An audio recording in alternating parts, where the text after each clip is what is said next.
On nous a répété depuis l'enfance que la gentillesse est la plus grande des forces, que si nous sommes aimables, tolérants et généreux, la vie nous le rendra tôt ou tard. C'est une belle idée, mais c'est aussi un mensonge dangereux. Dans le monde réel, la gentillesse n'est pas toujours perçue comme une vertu. Bien souvent, elle est interprétée comme une faiblesse. Et c'est là que commence notre problème. Croire que notre bonté nous protégera des coups du monde, alors qu'elle peut, au contraire, nous exposer. Il y a une différence énorme entre être bon et être naïf. Mais trop de gens confondent les deux, persuadés que leur cœur pur les guidera vers le respect et la reconnaissance. En réalité, ceux qui ne fixent jamais de limites finissent souvent ignorés, exploités ou relégués à un rôle secondaire. Dans les jeux de pouvoir, la douceur sans défense ne résiste pas longtemps à la dureté calculée des autres. Ce n'est pas un hasard si, dans l'histoire, les figures les plus respectées étaient rarement celles qui cherchaient avant tout à être aimées. La vérité, c'est que la gentillesse, si elle n'est pas accompagnée de force, devient un cadeau laissé entre de mauvaises mains. Et ce cadeau, tôt ou tard, sera utilisé contre nous. Nous devons comprendre que le respect naît d'une combinaison subtile. Un cœur ouvert, oui, mais aussi une colonne vertébrale solide. La véritable force n'est pas d'être aimable en toutes circonstances, mais de savoir quand il faut l'être, et quand il faut se dresser comme un mur infranchissable. Nous aimons croire que, si nous traitons les autres avec bienveillance, ils nous rendront l'appareil.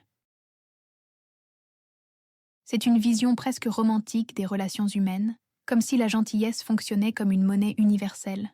Mais dans la réalité, ce lien est loin d'être automatique.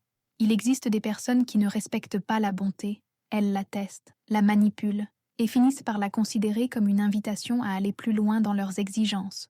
Le problème, c'est que nous projetons nos propres valeurs sur les autres. Nous supposons que, puisque nous respectons ceux qui sont aimables avec nous, tout le monde fonctionne de la même façon. Or, dans un environnement compétitif ou impitoyable, la gentillesse peut être vue comme un signe que l'on évitera toujours la confrontation, que l'on fera passer les besoins des autres avant les nôtres, même lorsque cela nous nuit. Et face à ce type de regard, la bonté cesse d'être un pont vers le respect, pour devenir une faiblesse exploitable.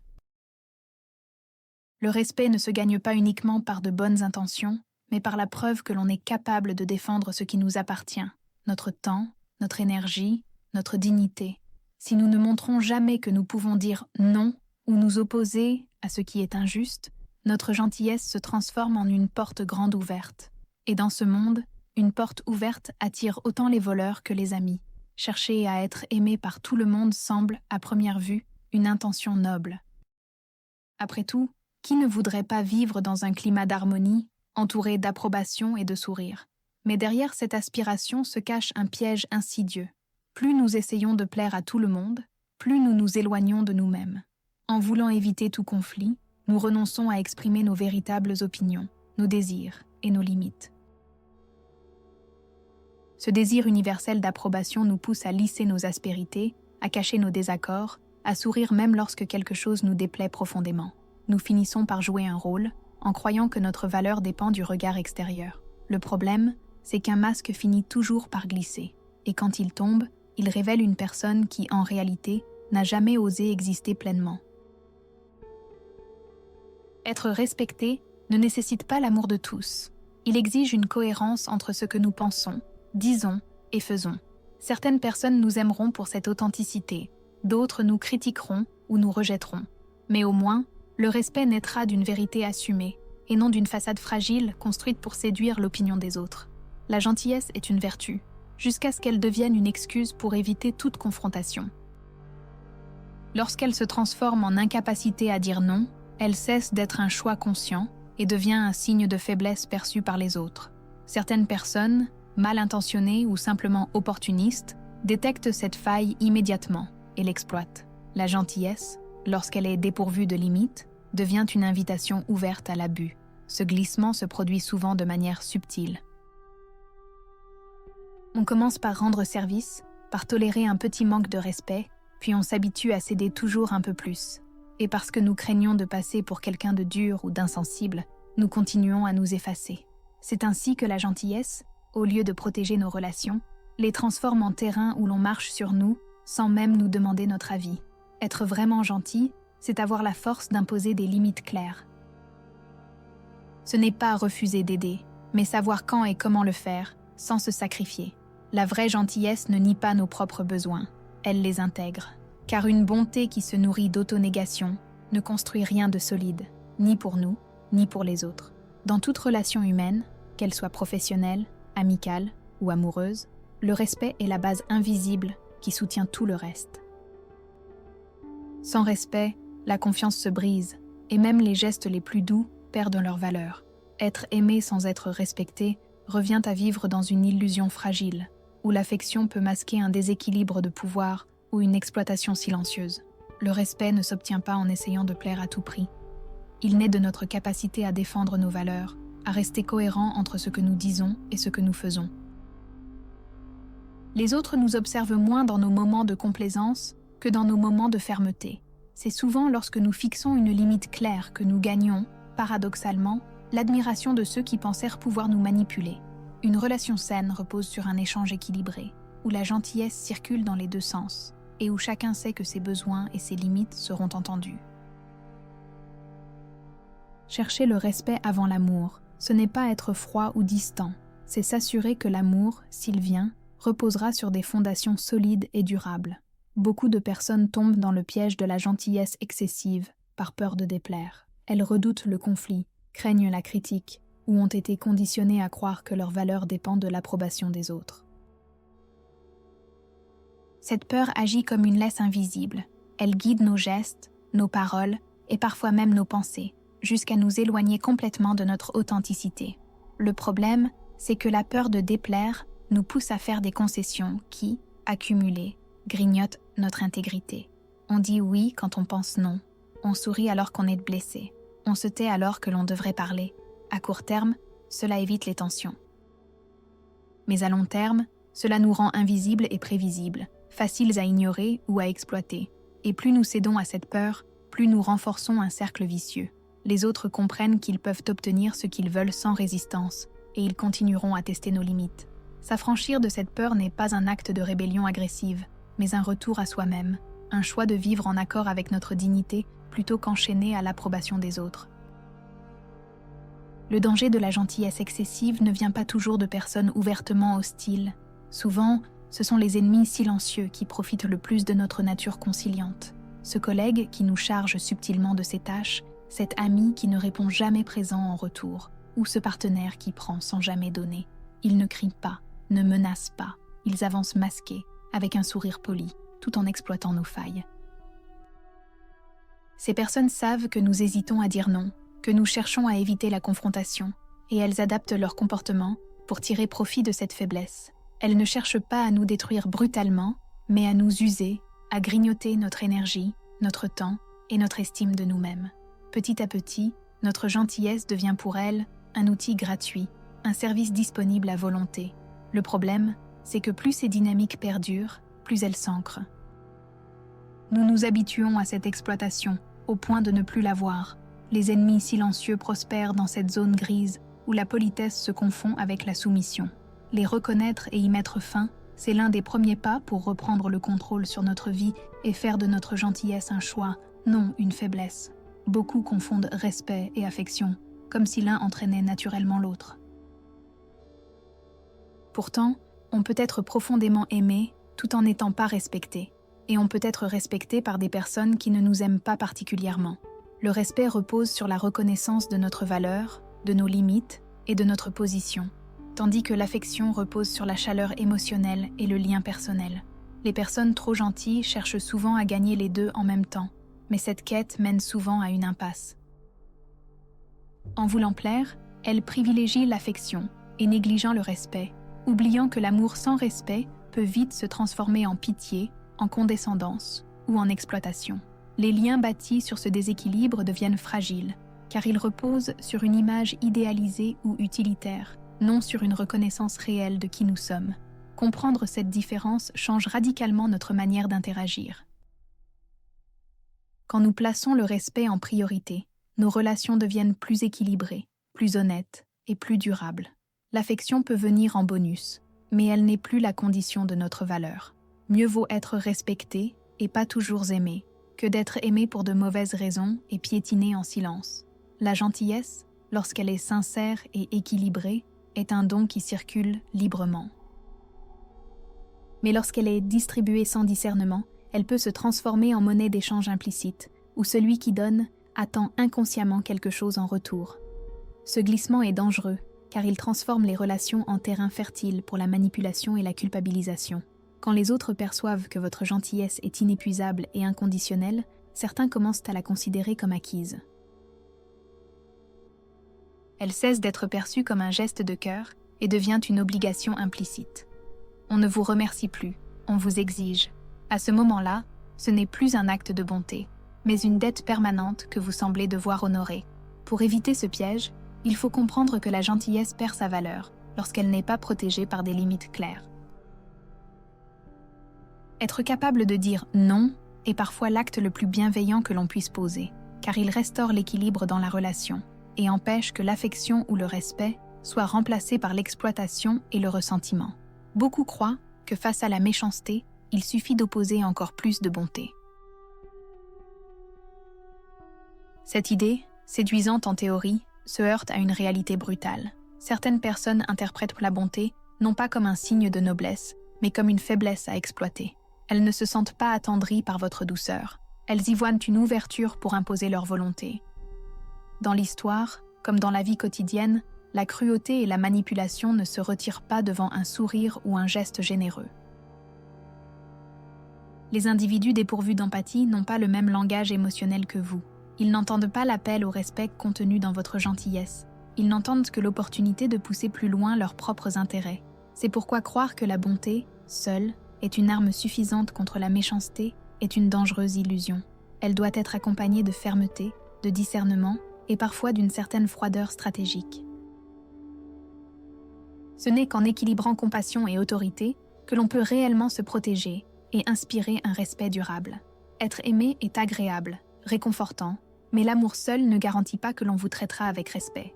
De nombreuses personnes entretiennent des relations pleines d'affection apparente, mais où leurs limites sont sans cesse franchies. Elles sont appréciées pour leur présence, leur écoute, leur soutien, mais pas forcément respectées dans leurs choix, leur temps ou leurs besoins. Le problème, c'est que l'amour peut coexister avec la domination ou la manipulation. On peut vous aimer tout en vous contrôlant, tout en exigeant de vous des sacrifices disproportionnés. Si vous misez uniquement sur l'amour pour construire votre place dans une relation, vous risquez de vous retrouver prisonnier d'un lien où votre valeur dépend de la satisfaction constante de l'autre. Le respect, lui, repose sur autre chose.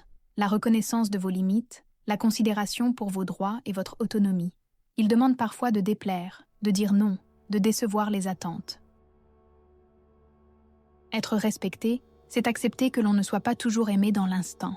Mais c'est aussi poser les bases d'une relation plus saine, où l'amour qui survit à la fermeté est un amour authentique. Il y a une différence subtile mais cruciale entre être bon et se transformer en serviteur docile des besoins des autres. La bonté, lorsqu'elle est saine, repose sur un choix libre et équilibré. Aider, soutenir, partager, mais sans renoncer à soi-même. La servitude, au contraire, naît quand nos gestes ne sont plus dictés par notre volonté, mais par la peur de perdre l'approbation ou l'affection des autres. Ce glissement se produit souvent sans qu'on s'en rende compte. On commence par dire « oui » pour éviter un conflit, puis on dit « oui » encore pour ne pas décevoir, jusqu'à ce que ce mot devienne notre prison. Peu à peu, on se rend invisible derrière les besoins des autres, croyant que c'est ça, la vraie bonté. En réalité, on nourrit un déséquilibre qui finit par nous épuiser et nous faire perdre notre estime personnelle. Savoir où s'arrête la bonté et où commence la servitude demande du courage. Cela signifie apprendre à poser des limites claires, à accepter que dire « non » ne fait pas de nous une mauvaise personne. Au contraire, cela protège notre intégrité et permet à notre gentillesse de rester un choix conscient, et non un acte forcé dicté par la peur ou la dépendance émotionnelle. Beaucoup de personnes hésitent à poser des limites ou à s'affirmer, de peur d'être jugées comme froides, insensibles ou même cruelles. Cette crainte agit comme un frein puissant, les poussant à adoucir constamment leurs paroles, à se justifier ou à reculer devant des décisions nécessaires. Elles préfèrent être vues comme gentilles plutôt que comme quelqu'un de dur, même si cela signifie sacrifier leur respect et leur bien-être. Pourtant, Être ferme ne signifie pas être dénué de compassion. La véritable dureté n'est pas dans la violence ou l'humiliation, mais dans la capacité à maintenir ses positions même lorsque cela déplaît. C'est comprendre que le respect que l'on obtient en étant clair et cohérent vaut plus que l'affection conditionnelle qu'on reçoit en s'effaçant. Ceux qui confondent de fermeté et cruauté restent prisonniers de l'image qu'ils croient devoir donner et finissent par vivre selon les attentes des autres. Apprendre à supporter ce jugement, à accepter que certaines personnes nous trouvent dures, est une étape de libération. Cela signifie que nous ne mesurons plus notre valeur au nombre de sourires que nous provoquons, mais à notre capacité à rester fidèles à nos principes. Et paradoxalement, ceux qui respectent réellement notre force finissent souvent par apprécier notre authenticité. Pour un manipulateur, il n'existe pas de proie plus facile qu'une personne obsédée par l'idée de plaire et d'éviter le conflit. La gentillesse, lorsqu'elle est mal dirigée, devient une porte grande ouverte pour l'exploitation. Le manipulateur repère vite ceux qui hésitent à dire non, qui culpabilisent dès qu'ils déçoivent quelqu'un ou qui cherchent toujours à se justifier. Ce profil, pour lui, est un terrain fertile où il peut obtenir ce qu'il veut sans résistance. Ces individus savent jouer sur la corde sensible. Ils utilisent la flatterie, la victimisation ou même des menaces voilées pour pousser la personne gentille à céder. Et plus elle cède, plus elle confirme au manipulateur que la stratégie fonctionne.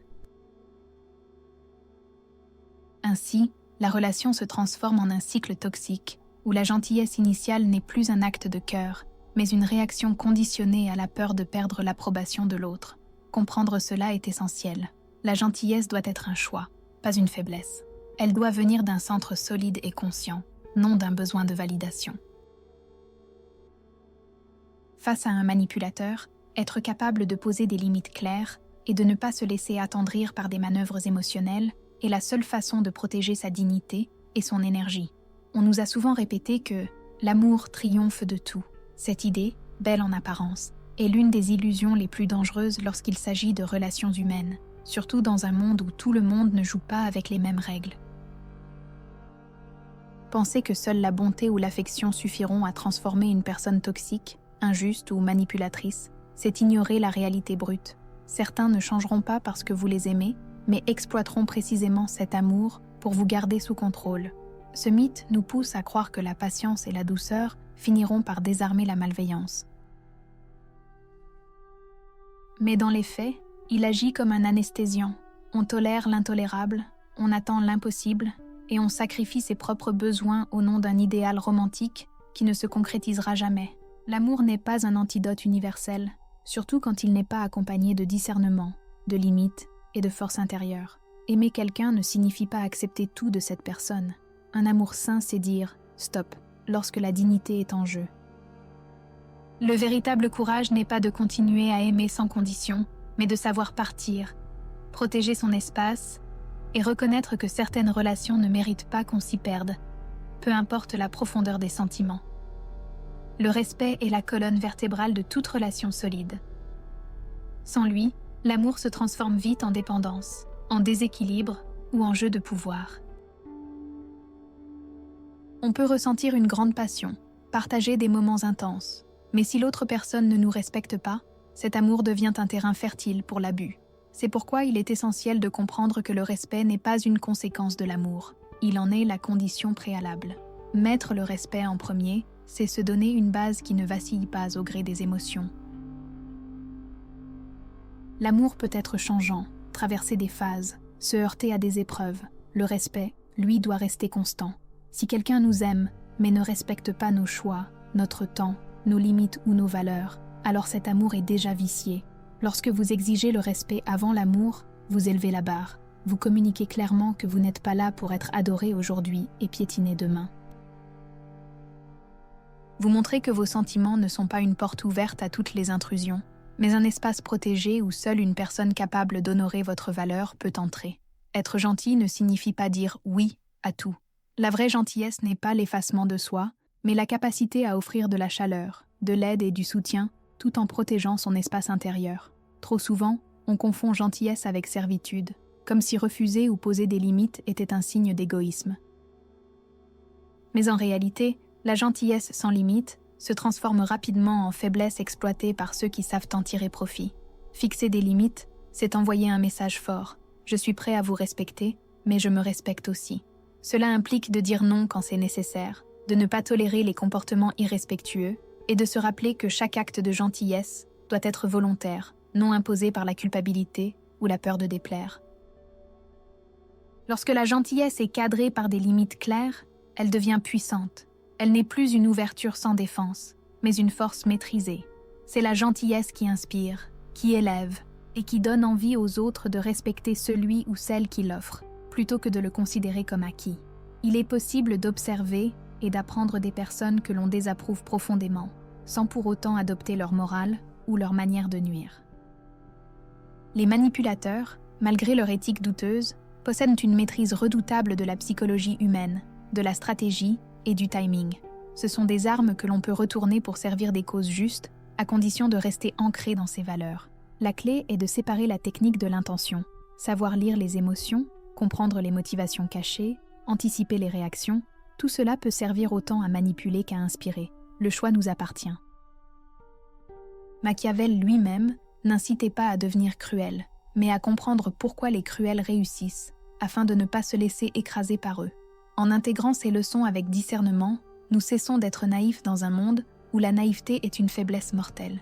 Nous devenons capables d'agir avec la même acuité que ceux qui cherchent à nous piéger, mais avec l'intention ferme de construire, protéger et faire grandir, jamais de détruire. Beaucoup de personnes bienveillantes vivent sous la tyrannie silencieuse de cette question. Et s'ils ne m'aimaient plus? Cette peur les paralyse, les pousse à éviter les conflits, à faire des concessions qui les blessent et à se taire là où ils devraient en parler. C'est une cage invisible qui limite leur potentiel, leur authenticité et leur liberté intérieure. Être respecté exige parfois de supporter le poids du rejet. Toute décision forte, toute vérité exprimée avec clarté heurtera inévitablement quelqu'un. Chercher à plaire à tout le monde, c'est accepter de se dissoudre dans les attentes des autres. Ce n'est pas de la bonté, c'est de l'auto-effacement. Et un leader, qu'il dirige une nation ou sa propre vie, ne peut pas se permettre cette disparition de soi. Briser cette peur, c'est comprendre que l'amour conditionnel n'est pas une preuve de valeur. Ceux qui se détournent de vous parce que vous fixez des limites ou que vous affirmez vos convictions révèlent simplement qu'ils n'étaient attachés qu'à votre obéissance. Se libérer de cette prison, c'est choisir la vérité de soi plutôt que l'illusion d'une approbation universelle. Le respect n'est pas une simple opinion favorable que les autres ont de vous. C'est une reconnaissance silencieuse, parfois mêlée de crainte, que vos paroles et vos actions ne sont pas à vendre. C'est comprendre que, même si vous pouvez être aimable, vous ne serez jamais malléable. Ce type de respect s'obtient non par le charme, mais par la cohérence entre vos valeurs et vos décisions. Être respecté, c'est savoir dire non, même lorsque tout pousse à dire oui pour éviter les vagues. C'est se dresser lorsque la pression sociale ou émotionnelle tente de vous plier. Cela demande une énergie que la simple gentillesse ne fournit pas. Et c'est précisément cette force tranquille qui inspire la confiance, attire les alliés sincères et décourage ceux qui cherchent à exploiter les failles. En fin de compte, il vaut mieux être respecté que d'être aimé pour de mauvaises raisons. L'amour peut se fonder sur l'illusion, la séduction ou l'habitude, mais le respect repose sur une vérité solide, celle de votre intégrité. Et dans un monde où tout se négocie, où la loyauté est rare, préserver ce qui compte demande le courage d'être intransigeant avec ce qui vous définit.